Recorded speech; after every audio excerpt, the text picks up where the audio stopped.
ऐसा है बहुत सिनेमा की तो बात ही ना करती, दिमाग खराब है सिनेमा का महाराज मेरो।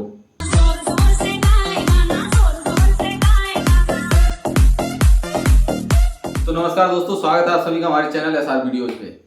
चश्मा लगाओ ना सर। क्या सही में लगाओ ना चश्मा। लगा रहे। तेरी अच्छा जब हम के लग रहे हैं। छा गए राजा। क्या नाम है? मेरा नाम है सोनू। तो यार देखो बहुत बकचोदी हो चुकी है, अब बात करते हैं मुद्दा की बात करने से पहले तुम लोग जो वीडियो देखो। 这双鞋子也做好，还要评论区的网友们给个建议。看看做 बाल पे कलर करोगे चलेगा, घूंगे बनाएंगे चलेगी, लेकिन चेहरों पे पुट्टी डिस्टेम्पर बहुत तब चलेगा, तब हम लोगों ने कुछ नहीं कही। लेकिन अब जब बर्दाश्त की बहुत ज्यादा इंतहा हो रही है, जो हम लोगों के ऊपर ना बहुत भारी अत्याचार हो रहा है, जो अत्याचार हम लोग बर्दाश्त नहीं करें, अब हम लोग सरकार से मांग करें एक राष्ट्रीय पुरुष आयोग की भी स्थापना करी जाए, जैसे कि राष्ट्रीय महिला आयोग करोगे। बस ये बड़ी अच्छी बात कही आप। वैसे हमने निर्णय कही भाई औलादन को हिंदी वाली गिनती सिखाओ, लेकिन तुम लोगों को समझ आग नहीं है। कल को तुम्हारी औलाद दुकान पर जाइए और फिर ऐसा करिए। हाँ जी मैडम, एक थम्स अप चाहिए था 2 लीटर वाला। 2 लीटर वाली अभी लाता हूँ मैडम। लो मैम, एकदम चिल्ड लाया हूँ आपके लिए। ये लीजिए कितने में? मैम, मात्र 99 रुपए। 99? रख लो भैया। नहीं अरे मैडम सुनो तो। नहीं चाहिए, थैंक यू। सुनो क्या हुआ? वो मेरे पापा ने कहा था कि ये 99 की आती है, आप 99 बहुत ज्यादा बता रहे हैं। मैडम आप 99 की ले जाओ। कि भैया आप बहुत अच्छे हो। सब तुम जगह झुका हुए हो। तो यार हमेशा की तरह हमारे हर वीडियो का मकसद आप लोगों को जागरूक कर वो जाना है। बकचोदी तो एक साइड की चीज है, बट आप लोगों की जागरूकता हमारे लिए बहुत ज्यादा मायने रखा है। तो आज हम आप लोगों को एक ऐसे टॉपिक पे जागरूक करना चाहते हैं जो बहुत से लोग जो चीज के शिकार बन जाते हैं जाने अनजाने।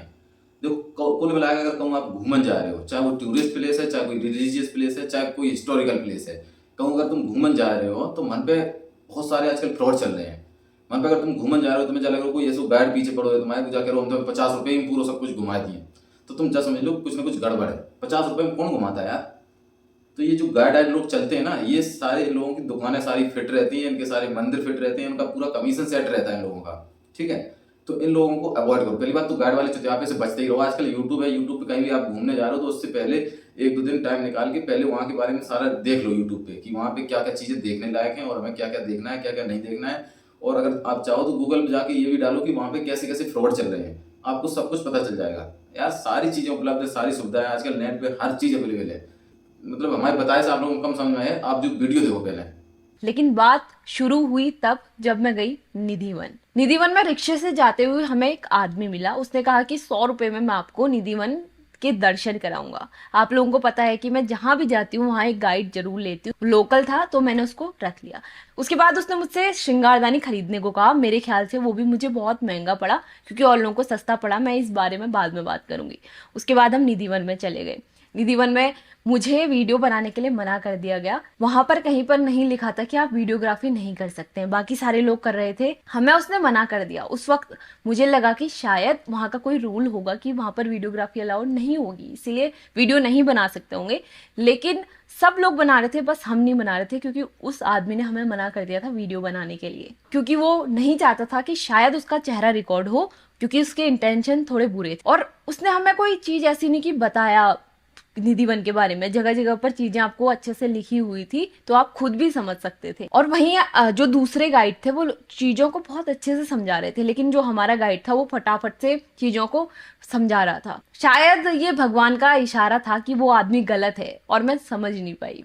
तो जब हम निधिवन से निकले ना, तो सारी जो स्कैम की जड़ है वहीं पर है। हम निधिवन से निकले, उसने कहा कि आपको मैं मंदिर लेके जाता हूँ। उस आदमी ने कहा कि वो सबसे बड़ा धाम है, अगर आप वो नहीं देखेंगे तो आपको बाद में पछतावा होगा कि आप वृंदावन आए और आपने वो नहीं देखा। ठीक है, वो हमें ले गया, लेकिन वो ऐसी गलियों से हमें ले गया, वहां कोई आदमी नहीं था, मतलब टूरिस्ट नहीं थे। अगर आप कहीं घूमने जाते हैं तो जो भी मंदिर होते हैं वहाँ पे बहुत भीड़ होती है, खचाखच। आपको, हम जैसे निधिवन गए, वहाँ पर भी पैर रखने के लिए जगह नहीं थी, बहुत भीड़ थी। हम बांके बिहारी जी के टेम्पल में गए, वहाँ पे भी बहुत भीड़ थी। हम प्रेम मंदिर गए, वहाँ पे बहुत भीड़ थी। लेकिन कोई भी मंदिर में हमसे पैसे चार्ज नहीं किए गए। हमने अपनी आस्था से जितने पैसे दिए वो दान पत्र में डाले और उसके अलावा कोई भी कहीं भी किसी ने पैसे की मांग नहीं करी थी। जैसे ही हम उस आदमी के साथ वो मंदिर के पास पहुंचने वाले थे तो उसने हमें बड़े बड़े हॉल दिए। उसने कहा कि हम उन बुजुर्ग लोगों को लगते हैं जो अपने माँ बाप को निकाल देते हैं। तो मेरे मन में बड़ा अच्छा लगा कि लोग कितने अच्छे हैं कि मदद कर रहे हैं, वहाँ पे बूढ़े बुजुर्ग लोगों को रख रहे हैं, उनकी देखभाल कर रहे हैं। उस वक्त हमें वहाँ पे कोई दिखा नहीं। हमने उससे पूछा तो उसने कहा कि अभी सब भजन कर रहे हैं तो वो लोग अंदर हैं। तो उस पर इतना ध्यान नहीं दिया क्योंकि हम जैसे अच्छे होते हैं ना, हम सोचते हैं कि दूसरा भी अच्छा ही है। हम कभी मतलब फर्स्ट उसमें सोचते नहीं है कि वो हमारे साथ बुरा भी कर सकता है। वो हमें मंदिर के अंदर ले गया। जैसे हम मंदिर के पास पहुंचे ना, वो किसी का घर था और बिल्कुल सुनसान सी गली थी, वहां पर कोई भी नहीं था। वो किसी का घर था, घर के नीचे मंदिर बना हुआ था और वहां पर बहुत सारी शिलाएं वगैरह लगी हुई थी, उस पर लोगों के नाम लिखे गए थे। हम अंदर गए तो उन्होंने हमें बताया कि ये बहुत पुराना मंदिर है, यहीं सब कुछ उत्पन्न हुआ है, यहीं पे सब लोग आते हैं, यहाँ पे बड़े बड़े लोग आए हुए हैं, उन्होंने चढ़ावा चढ़ाया है। उन्होंने हमसे पूछा भी नहीं, उन्होंने सीधे बोला कि आप कितने रुपए दान करोगे, इतने इतने इतने इतने या कितने। ऑप्शन नहीं दिया कि आप बिना पैसे दान करे हुए जा सकते। मैंने कहा कि मेरे पास कैश बहुत ज़्यादा नहीं है, तो उन्होंने कहा कि आप यूपीआई कर सकते हो, कोई बात नहीं, आप हमारे बैंक में ट्रांसफर कर सकते हो, हमारे पास कार्ड वाला भी सिस्टम है, आप कार्ड से भी पेमेंट कर सकते हो। तो जो पंडित वहाँ पे बैठे हुए थे उन्होंने मुझसे कहा कि जो आप पैसे दान करोगे वो पैसे आपके सीधे उन बुजुर्ग माता पिताओं को जाएंगे जो बेचारे रोड में असहाय घूमते हैं, जिनको हमने अपने घरों में मतलब अपने आसपास जो आश्रय दिया हुआ है वो वहीं रहते हैं, उनके खाने का पीने का रहने का इंतजाम हम करते हैं। तो ये जो पैसे आप दान करोगे ये उनकी वेलफेयर में जाएंगे। तो मुझे बड़ा अच्छा लगा कि चलो हम कोई पैसे देंगे तो कितनी अच्छी बात है कि वो वेलफेयर में जाएंगे। उन्होंने हमें एक पर्ची बना के दी, मैंने बहुत अच्छा खासा अमाउंट उनको दिया और उन्होंने एक पर्ची बना के दी। तो जैसे हमने उनको पैसे दिए तो वो जो हमारा गाइड था वो फटाफट से वो पंडित जी के पास गया। उसने कहा कि आपने इनसे 56 भोग के पैसे नहीं लिए। इस तरीके का थोड़ा सा मुझे अजीब सा लगा कि कैसे बात कर रहे हैं। हाँ, तो उन्होंने मुझसे ये बात भी कही थी कि आपने पैसे जो डोनेट किए हैं उसमें आपकी एक शिला बनेगी, उसमें आपकी नाम लिखा होगा। उन्होंने मेरी मम्मी का नाम, मेरे पूरे खानदान का नाम लिया और कहा कि शिला आपके बन के हम लगवाएंगे, 1 वीक में आपको फोटो व्हाट्सएप मिल जाएगा। लेकिन जो पर्ची थी उसमें ना तो कोई फ़ोन नंबर था ना कोई चीज़ें थी। उसके बाद उन्होंने बहुत तरीके से हमको पैसे निकलवाने की कोशिश करी, लेकिन फिर मुझे थोड़ा सा ये शक हुआ कि उन्होंने कुछ गड़बड़ कर दी है, क्योंकि वो बार बार पैसे मांग रहे थे। और आज तक मैंने जितने भी गाइड लिए ना, किसी ने भी मेरे साथ ऐसा नहीं किया है कि आप यहाँ पैसे दो, आप वहाँ पैसे, कभी भी नहीं। और वो हम पे छोड़ देते हैं कि क्या आपको लेना है क्या आपको नहीं लेना है, कोई भी गाइड। लेकिन इस वाले गाइड ने हमारे साथ बहुत धोखा किया। अभी तक भी नहीं, मुझे लग रहा था कि शायद मैं वेलफेयर के लिए कर रही हूँ। थोड़ा सा ऐसा होता है ना कि हमारे माइंड में, मैं सोच रही थी कि क्या पता ऐसी सोच आ रही होगी। लेकिन जैसे बाहर निकले वहाँ कोई नहीं, सन्नाटा एकदम, लोग ही नहीं है। पता नहीं कौन सी गली थी, मुझे तो अभी भी पता नहीं है कि कौन सी गली में वो लेके गया था। अब हम जैसे वहाँ से बाहर आए तो गाइड हमें एक मिठाई वाले की दुकान पर लेके गया लस्सी पिलाने। अब मुझे बहुत बुरा सा लग रहा था कि ये हमसे इतने पैसे मांग रहा है और बहुत सारी दुकानों पे लेके गया कि यहाँ पे खाना खाओ, यहाँ पे करो। मैंने कुछ भी नहीं किया। फिर उसके बाद मैंने उससे कहा कि अब हो गया है, आप अपने पैसे लीजिए। 100 रुपए की बात हुई थी, उसने मुझसे 500 रुपये मांगे। 100 रुपये उसने पकड़े ही नहीं, 500 रुपये उसने मांगे।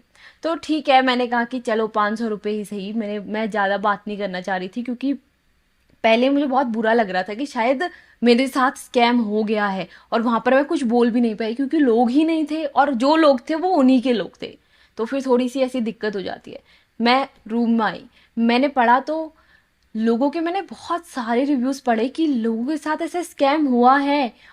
लेकिन उस वक्त भी, आने के बाद भी मुझे लगा कि क्या पता ये कोई दूसरे लोग हों, वो कोई दूसरे लोग हों। मुझे मतलब पूरा फिक्स नहीं थी कि मेरे साथ स्कैम हो गया। लेकिन आज इस बात को 2 महीने हो गए और मैंने बाद में घर आने के बाद अभी ये सारी चीज़ें दोबारा से पढ़ी तो मैंने रिव्यूज़ में देखा कि लोगों के साथ ऐसा स्कैम हुआ है। और जो लोग इन्हें पैसे नहीं देते हैं, ये लोग उन्हें गालियाँ भी देते हैं, और हो सकता है कि वो ऐसी जगहों पर उन्हें लेके जाते हैं कि उन पर हमला भी हो सकता था। बहुत सारे लोगों ने लिखा है कि उन्हें गालियां दी गई जिन्होंने पैसे नहीं दिए भगवान के नाम पर, और उन्हें गालियां दी गई और वहां से भगाया गया।